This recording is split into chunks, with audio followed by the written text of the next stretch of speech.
और चलिए आगे बढ़ते हैं। आपको बता दें कि आज गणेश चतुर्थी यानी गणपति बप्पा का जन्मोत्सव है। मुंबई, गुजरात समेत पूरे देश में गणपति उत्सव की धूम है।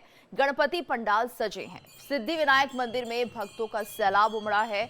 भगवान गणेश को सर्वप्रथम पूजा जाने वाला देवता माना जाता है।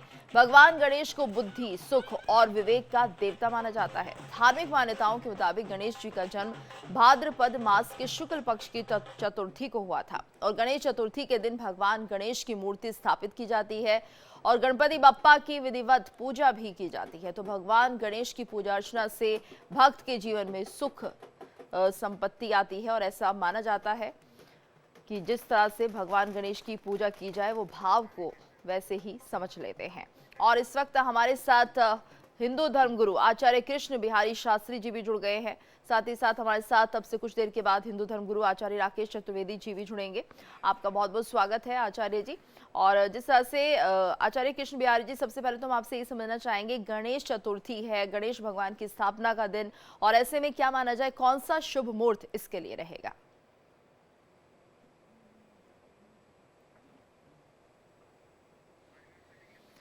आचार्य जी अनम्यूट कर लीजिए ताकि आपकी आवाज हम तक पहुंच सके। आचार्य जी आपकी आवाज हम तक नहीं आ रही है, आप अनम्यूट कीजिए, उसके बाद आप अपनी बात रख सकते हैं। तो चलिए रुक कर लेते हैं। अब आचार्य राकेश जी भी हमारे साथ जुड़ गए। आचार्य राकेश जी, आपका बहुत बहुत स्वागत है इंडिया डेली पर, और साथ ही साथ गणेश चतुर्थी की भी ढेरों शुभकामनाएं आपको। तो सबसे पहले हम आपसे समझना चाहेंगे, पहले तो महत्व बता दीजिए और उसके बाद क्या कुछ संयोग रहेगा आज, और इसके साथ साथ क्या शुभ मुहूर्त है? देखिए, सर्वप्रथम तो आप सभी दर्शकों को, इंडिया डेली के दर्शकों को और आपको भी अनंत शुभकामनाएं गणेश चतुर्थी की।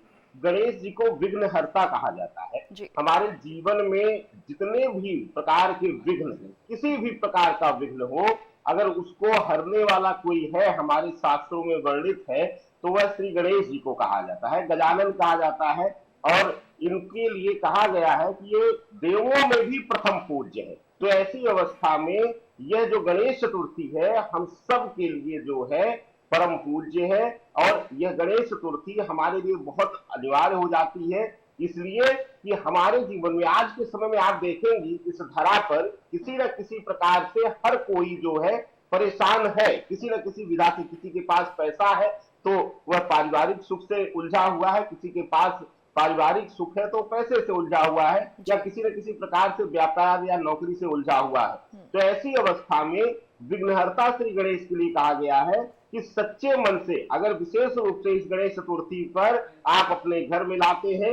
और एक चीज और आपको बता दूं कि जैसे कहा गया वास्तु दोष के लिए कहा गया है, लोग करोड़ों रुपए लाखों रुपए खर्च करते हैं, बड़े बड़े परिवर्तन कराते हैं, तोड़फोड़ कराते हैं। तो ऐसी अवस्था में यह गणेश चतुर्थी जो है, यह गणेश पूजन का समय जो है 10 दिन जो है, ये कहा जाता है कि अगर घर में ला करके इनको जो है स्थापित करके और विधिवत जो है गणेश पूजन रोज किया जाए, तो घर की किसी भी प्रकार की ऊर्जा होगी नकारात्मकता से भरी हुई, उसका जो है नाश होगा और शुभता पूर्ण रहेगा। और आज क्योंकि उदया तिथि में चतुर्थी तिथि मिल रही है, तो आज पूरे दिन जो है मुख्य रूप से मान्य रहेगा। और गणेश चतुर्थी का जो पूजन है, सबसे सर्वोत्तम जो मुहूर्त है आज, वह जो है अभिजित मुहूर्त में लगभग 12 बजे से लेकर के और पौने 1 बजे तक सबसे उत्तम मुहूर्त है। सामान्य मुहूर्त में देखा जाए तो 11:30 बजे से लेकर के 1:30 बजे तक सबसे उत्तम है। फिर गौधूल बेला यानी प्रदोष काल में, संध्या बेला में लगभग 5:30 बजे से लेकर के 8 बजे तक का मुहूर्त रहेगा। जी बिल्कुल। और आचार्य राकेश जी, किस तरह से गणपति बप्पा की पूजा की जाए, कैसे उन्हें प्रसन्न किया जाए? देखिए, गणपति बप्पा का यह जो स्वरूप है, विशेष रूप से 2 ही देवताओं को बाल रूप में भी हम लोग पूजते हैं। विशेष रूप से उसमें सबसे महत्वपूर्ण अब आ जाता है कृष्ण जी के बाद गणेश जी का स्थान। गणेश जी को भी बाल स्वरूप पूजा जाता है। तो ऐसी अवस्था में पवित्र भाव से, मातृत्व भाव से उनको ले आकर के घर में निमंत्रण दीजिए। सबसे सर्वप्रथम तो हो जाता है, क्योंकि आज तो प्रातः काल हम लोग जुड़ रहे हैं, लेकिन नियम यही कहता है कि एक दिन पहले ही घर में ही उनको प्रणाम करके, उनकी पूजा अर्चना करके, स्तुति करके उनको निमंत्रण दिया जाए कि हे प्रभु, जी। मेरे घर में आप विराजिए, मेरे घर में आप आइए, आपको मैं निमंत्रण देती हूँ या देता हूँ, आप मेरे घर को अपना स्थान लीजिए, अब विशेष रूप से मेरे घर को शुद्ध करिए, मुझे हर प्रकार की विघ्न बाधा से दूर करिए। इस प्रकार से निमंत्रण दिया जाता है और आज विधिवत धूमधाम से उनको अपने घर, जैसे कि आप देखिए कि जब नए बच्चे को हम घर में लाते हैं तो खूब धूमधाम से, या नई दुल्हन को जो हम घर जी। में लाते हैं तो बहुत धूमधाम से लाते हैं, उसी प्रकार से नव शिशु के रूप में आज जो है श्री गणेश जी को अपने घर में स्थान दीजिए और ला करके विधिवत जो है पुष्पमाला इत्यादि अर्पण करके और उनका पूजन करके, स्तुति करके, आरती करने के उपरांत उनको नाना प्रकार के भोग लगाकर, पंचमेवा इत्यादि का भोग लगा करके मोदक का भोग जरूर लगाएं, यह आपके लिए शुभकारी रहेगा। बिल्कुल। और हमारे साथ आचार्य कृष्ण बिहारी जी भी जुड़े हुए हैं। आचार्य जी, आपसे भी हम जानना चाहेंगे, जो लोग अभी सुबह स्थापना करना चाहते हैं गणपति की, तो क्या वो कर सकते हैं? क्योंकि अभिजीत मुहूर्त तो जैसा कि बताया है आचार्य राकेश जी ने कि 12 बजे का है, लेकिन अभी जिन लोगों को जल्दी से स्थापित करके गणेश जी को अपने काम पर जाना है, उनके लिए क्या कहना चाहेंगे? उनके लिए पूरे दिन का मुहूर्त बहुत ही बढ़िया है, ब्रह्म वेला से लेकर के, जी। और वो किसी भी समय पूजा कर सकते हैं गणेश जी की। इस काल परिस्थिति के अनुसार उनको जो है, गणपति जी तो वैसे ही विघ्न हरता है, विघ्नेश्वराय वरदाय सुर प्रियाय लंबोदराय सकलाय जगत हिताय नागाननाय श्रुतियज्ञ विभूषिताय गौरी सुताय गणनाथ नमो नमस्ते।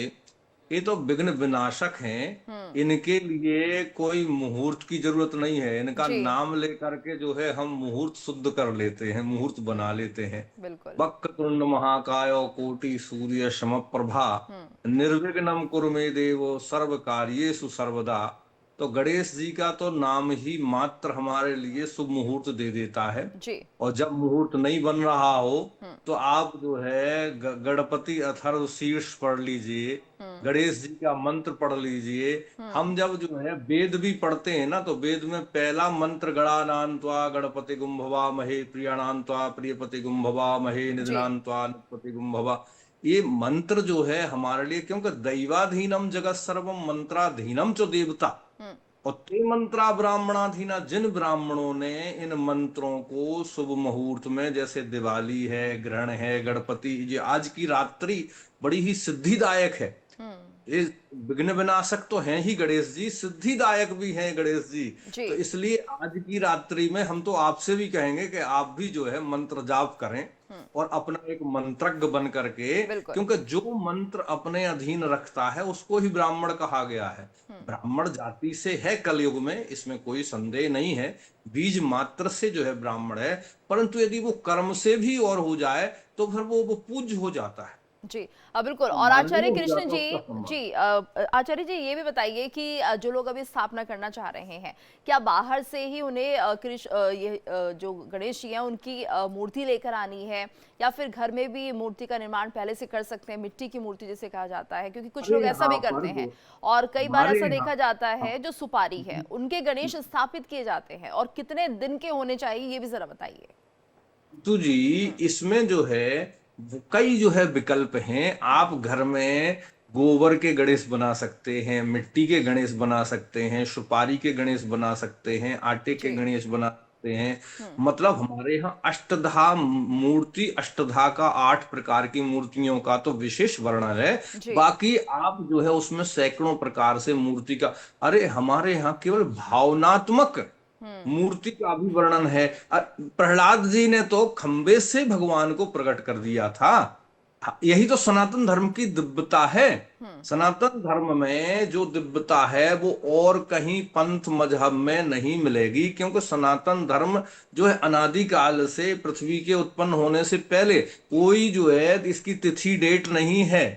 यहाँ पर केवल आपको समय देना है और सुनना है और सहनशीलता पूर्वक आपको श्रद्धा अर्पण करना है, और कोई भी आवश्यकता नहीं है, आपको सब कुछ मिलेगा सनातन में। तो आपको बताएं कि आप कोई भी मूर्ति पर स्थापना करके और आप 4 घंटे से लेकर के 2 घंटे से लेकर के 1 घड़ी आधी में पुण्याद तुलसी संगत साधु की हरय कोटि अपराध। ये तो हमारे जो है माता पिता के और नाम जापक गणेश जी का प्रथम पूज्य नाम जो है 2 कारण से मिलता है। वैसे तो अनेक कारण है, परंतु 2 कारण से, एक तो माता पिता के परम भक्त थे जी, जी। और दूसरे नाम जापक थे। तो प्रथम पूज्यते नाम प्रभाव, गणपत जाने नाम प्रभाव। नाम का प्रभाव जानने से इन्होंने भगवान शंकर जी और पार्वती जी की परिक्रमा की थी, उनकी सेवा और संतुष्ट किया था। आज भी जो माता पिता को बच्चे संतुष्ट करते हैं, सेवा करते हैं, उनकी कहते हैं कि चमकेगा वो जैसे जैसे ध्रुव तारा है। माता पिता को जो गणेश जी ने, आज तो माता पिता का पूजने का, माता पिता की पूजा कर लो तो भी जो है आज गणेश जी की पूजा हो जाएगी। बिल्कुल, यानी आज कि माता पिता की पूजा के साथ साथ आप ये कर सकते हैं कि गणेश की पूजा अगर सही से नहीं कर पा रहे हैं तो अपने माता पिता को पूजिए, उससे भी कहीं ना कहीं गणेश की पूजा को पूर्ण माना जाता है। आचार्य राकेश जी, कहा जाता है जब गणेश जी की स्थापना होती है तो ऐसे में एक संकल्प लिया जाता है, या तो 1.5 दिन के गणेश, 2.5 दिन के गणेश, या फिर पूरे 10 दिन उनकी स्थापना का एक संकल्प लिया जाता है। तो कितने दिन जो है भगवान गणेश को स्थापित किया जा सकता है, और क्या इसमें 5, 7, यानी कि ये मानिए कि इसी नंबर में हम जो है स्थापना करते हैं गणेश जी की? बिल्कुल गीतो जी, देखिए बहुत अच्छा प्रश्न किया आपने। 2 चीजें यहाँ पर जिक्र आता है। आदरणीय कृष्ण जी ने जैसा कि कहा, पहली चीज कि यहाँ गणेश जी के लिए श्रद्धा भाव आ जाती है। नियम तो है ही शास्त्र का। प्रभु कहते हैं कि अगर समर्पण आपके अंदर है तो मैं शास्त्र के नियमों को भी तोड़ करके आपको अपनी भक्ति प्रदान करूंगा। यानी कि जब आप हृदय से समर्पण दिखाते हैं तो प्रभु शास्त्र और वेद का नियम त्याग करके भी आपके पास आ जाते हैं। इसीलिए भक्ति रस को, भक्ति भाव को सर्वोच्च माना गया है।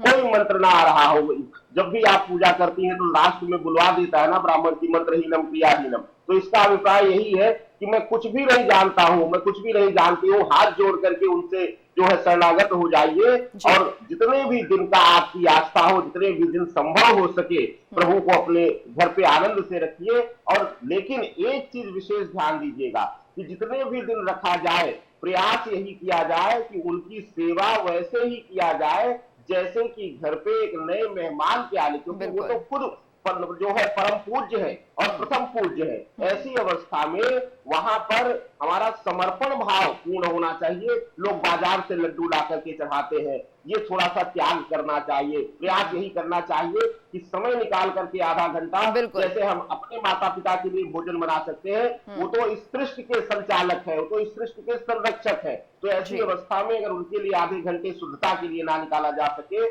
भोग बनाने के लिए, प्रसाद बनाने के लिए, तो उनका घर में लाना बेकार है। फिर मुझे लगता है कि ऐसी अवस्था में आपको वर्जना करनी चाहिए, फिर नहीं निमंत्रण देना चाहिए। प्रयास यही हो कि उनको निमंत्रण दिया जाए तो शुद्धि का ख्याल रखा जाए। प्रयास करिए कि अपने हाथ से बनाइए उनके भोग प्रसाद, यह सर्वोत्तम रहेगा। जी बिल्कुल। और उनके अगर प्रिय भोग की हम बात करें तो कौन सा भोग हम लगा सकते हैं?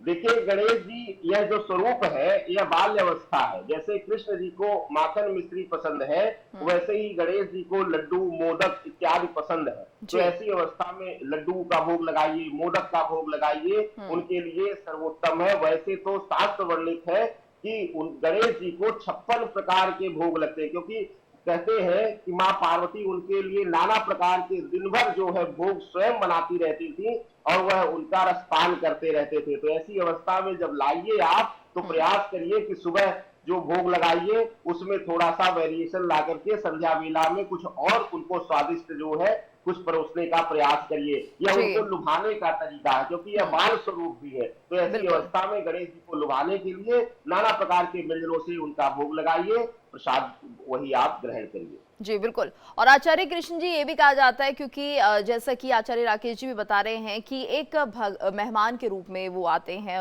दूसरा ये कि बाल रूप है उनका, और हम जो भी खाते हैं, हम जो भी खुद ग्रहण करते हैं, वो सबसे पहले उन्हें भोग लगाएं। ये ना सोचे कि सिर्फ उनकी 3 समय आरती करनी है या एक अलग तरीके का भोग उन्हें लगाना है। हम ऐसा समझें कि वो भी हमारे साथ एक सदस्य हैं और मेहमान है, और जैसा कि हम मेहमान को कभी इग्नोर नहीं करते, अगर वो हमारे घर में आते हैं, जो हम खाते हैं, जो हम जैसे भी हम कुछ भी ग्रहण करते हैं, तो पहले उन्हें भी हम उस चीज को अर्पण करते हैं। तो इसी तरह के भाव के साथ गणपति की पूजा करनी चाहिए।